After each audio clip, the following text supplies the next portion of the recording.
जय जय जय जय शाश्वतम् आदिनाद ब्रह्म ओंकार शाश्वतम्। ॐ भूर्भुवः स्वः तत्सवितुर्वरेण्यं भर्गो देवस्य धीमहि धियो यो नः प्रचोदयात्। आत्मीय बंधुओं, बहुत दिनों से आपको कोई नया वीडियो नहीं मिला। कारण ये है कि इतने दिनों तक हम देश में नहीं थे, मॉरिशस में थे। आज एक विषय पे आपसे बात करने की इच्छा हुई। सनातन संस्कृति महान है, पुरातन है, दिव्य है। और सनातन हम उसे कहते हैं जो न कभी पैदा होता है और न कभी मरता है। कई लोग कहते हैं कि सनातन धर्म 5000 साल पुराना है, कई लोग कहते हैं 10,000 साल पुराना है। और नासा के रिसर्च के बाद राम सेतु के उस खोज के पश्चात लोगों ने ये कहना शुरू कर दिया कि 11 लाख वर्ष पुराना नासा कहता है। तो क्या सनातन संस्कृति 5000 साल, 10,000 वर्ष या 11 लाख वर्ष पुराना है? 11 लाख सुन के अच्छा लगता है कि हमारी संस्कृति सबसे पुरातन है, परंतु ये मान्यता उचित नहीं है। जो सनातन ही है उसकी हम तिथि कैसे बता सकते हैं? सनातन का अर्थ होता है जो न कभी पैदा हुआ और न कभी मरा। सृष्टि के साथ प्राकृतिक नियम मनुष्य के शुभ जीवन जीने के लिए जो बनाए गए या बने या जीवन के लिए जो अपनाया गया, उसी को सनातन कहा जाता है। इसे हम यूं ही कह सकते हैं कि लॉ ऑफ नेचर, लोक में जीने के लिए जो भी नियम प्रकृति ने हमें दिया उपहार के रूप में, स्वास्थ्य अच्छा रहे, परिवार में संबंध अच्छे रहे, समाज सुव्यवस्थित हो और इस लोक के साथ परलोक भी हम संवार सके, ऐसे जो प्रकृति प्रदत्त नियम थे उसी को सनातन कहा गया। इसलिए सनातन न प्रारंभ होता है और न ही सनातन का कभी अंत होता है। पूरी दुनिया में बसने वाले मनुष्य सनातन विचारधारा को ही अपनाते थे। सनातन संस्कृति है और संस्कृति से बाहर जाएंगे तो विकृति में प्रवेश कर जाएंगे। प्रकृति के साथ हम जीते हैं तो संस्कृति जीवन में आती है, और प्रकृति से बाहर जाते हैं तो हम विकृति की ओर बढ़ते हैं। ये विषय आज उठाने का कारण यह है कि सनातन से चली आ रही संस्कृति, जिसे बाद में हिंदू कहा गया, यूं तो व्याख्या लोग करते हैं कि सिंध नदी के पास जीने वाले लोग, उनको सिंध कहा जाता था। ईरानी और पारसी प्रभाव जब हुआ तो ईरानी में स का उच्चारण नहीं हो पाता, स की जगह वो ह कहते हैं, इसलिए सिंध को हिंद कहने लगे और ये पूरा क्षेत्रफल सिंध की जगह हिंद हो गया। अर्थात सिंधु नदी के किनारे बसे हुए समस्त भूभाग को हिंद कहा जाने लगा। तो इस दृष्टि से इस क्षेत्रफल में रहने वाले, किसी भी मान्यता को मानने वाले, किसी भी सेक्ट, संप्रदाय या पूजा पद्धति को मानने वाले सबको हिंदू ही कहा जाना चाहिए। क्योंकि अगर आप आजमगढ़ से मुंबई जाते हैं तो आप हिंदू हो, मुस्लिम हो, आप अपने नाम के आगे लिखते हैं आजमगढ़ी। जौनपुर से मुंबई जाते हैं तो आप जौनपुरी लिखते हैं, भले ही मुस्लिम हो या हिंदू। तो आप हिंद भूमि पे रहने वाले सभी हिंदू हुए। उस दृष्टि से संस्कृति आपकी कौन सी है ये महत्वपूर्ण नहीं है। आज इस विषय को उठाने के पीछे एक कारण है। कुछ दिनों पहले अमेरिका में एक सम्मेलन हुआ और सम्मेलन के नाम को सुनकर ही आप आश्चर्यचकित होंगे कि क्या ऐसा भी किया जा सकता है। सम्मेलन का नाम था ग्लोबल डिसमेंटल ऑफ हिंदुइज्म, वैश्विक स्तर पे हिंदुइज्म को खत्म करना। कभी किसी हिंदू ने तो कोई ऐसा सम्मेलन नहीं किया कि global dismantle of any other religion, किसी दूसरे धर्म के समाप्ति के लिए पूरे वैश्विक स्तर पर प्रयास किया जाए। अगर ऐसा कोई कर भी दे सनातन धर्म अवलंबी या हिंदू, तो लोग मानेंगे कट्टर सांप्रदायिक लोग हैं। अन्य धर्मों के लोग हिंदुइज्म को समाप्त करने का अभियान छेड़ रहे हैं, फिर भी एक शब्द भी ये जो लेफ्टिस्ट पत्रकार हैं या इस तरह के तथाकथित हिंदुस्तान में रहने वाले बुद्धिजीवी हैं, उनके जुबान से एक शब्द भी नहीं निकला। ये इन लोगों को नहीं कहेंगे कि सांप्रदायिक है या किसी एक विशेष धर्म के लिए इस तरह की बात कैसे कर सकते हैं। और वो धर्म जो स्वामी विवेकानंद कहते थे कि हमारा धर्म एक्सेप्टेंस और यूनिवर्सल टॉलरेंस का धर्म है, स्वीकार्य और वैश्विक सहनशीलता का धर्म है।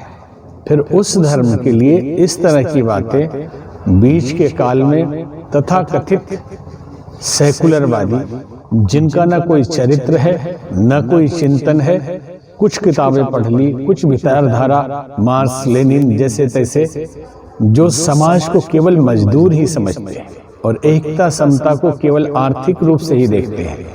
आज विश्व यहाँ पहुँच गया जहाँ बुद्धि से किसी के व्यक्तित्व को मापा जाता था पहले, आज इमोशन से मापा जाता है, उनकी भावनाओं से मापा जाता है।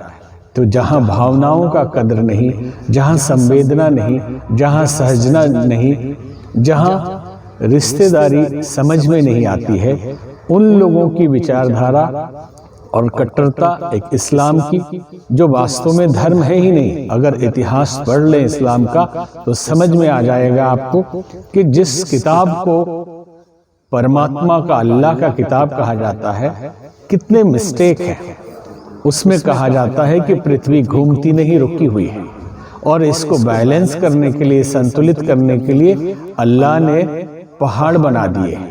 ये आज के आधुनिक युग में समझने से बाहर है, और फिर भी लोग कट्टरता से इसका पालन करते हैं।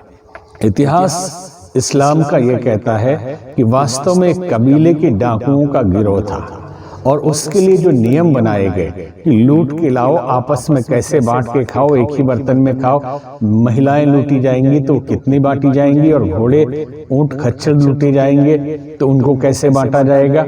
और फिर खलीफा की लड़ाई हुई जिसमें आपस में ही उनके जो पैगंबर हैं, उनके भांजे भतीजे, उनका कत्ल उन्हीं के लोगों ने किया। इसके इतिहास पे बहुत हम नहीं जा रहे, सिर्फ कहना चाहते हैं कि धर्म वो होता है जो जीवन में आनंद, प्रसन्नता, सौहार्दता और समस्त मानव जाति के लिए प्रेम और प्रीत भरे, जीवन की राह सुगम करे। कहीं भी इस्लाम कोई सहजता से स्वीकार नहीं कर सकता। अगर इन कथाओं को और इनकी किताबों को ठीक से पढ़ ले, उनको पढ़ के केवल जिहादी ही पैदा होते हैं, जिसका भगवान आपके लिए भोग की सामग्री इकट्ठी करता हो, यहाँ न मिल पाए तो कहता है कि आपके लिए अप्सराओं का इंतजाम, 72 हूरों का इंतजाम ऊपर स्वर्ग में, जन्नत में किया जाएगा। यहाँ ये हराम है, वो हराम है, शराब पीना हराम है, और वहाँ शराब के चश्मे बहेंगे, वहाँ सारा इंतजाम किया जाएगा। ये भय का धर्म है कि उनको डराइए और उनको लोभ दिखाइए। वास्तव में हमारा धर्म कहता है कि जब आपके जीवन से भय समाप्त हो जाए और लोभ समाप्त हो जाए, तब आप धार्मिकता की पहली सीढ़ी पर बढ़ते हैं।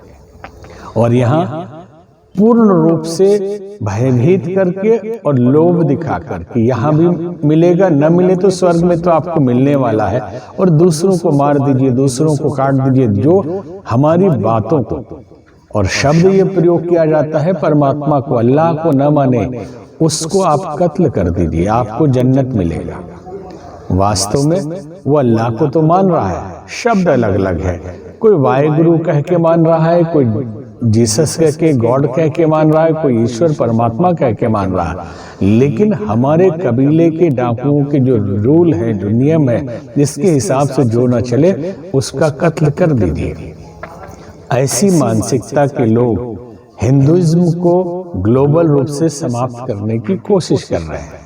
और हमारे भारत में तथाकथित सेकुलर लोग, जिनकी मानसिकता छुपी हुई जिहादी है, गजवाए हिंद की है, वो लोग भी दबे छुपे बोलते रहते थे। आज कुछ दिनों पहले जब हम मॉरिशस से लौटे तो पता चला कि एक पूर्व मंत्री ने कांग्रेस की एक पुस्तक लिखी और पुस्तक में हिंदुइज्म की तुलना आईसिस और बोको हराम से कर दिया।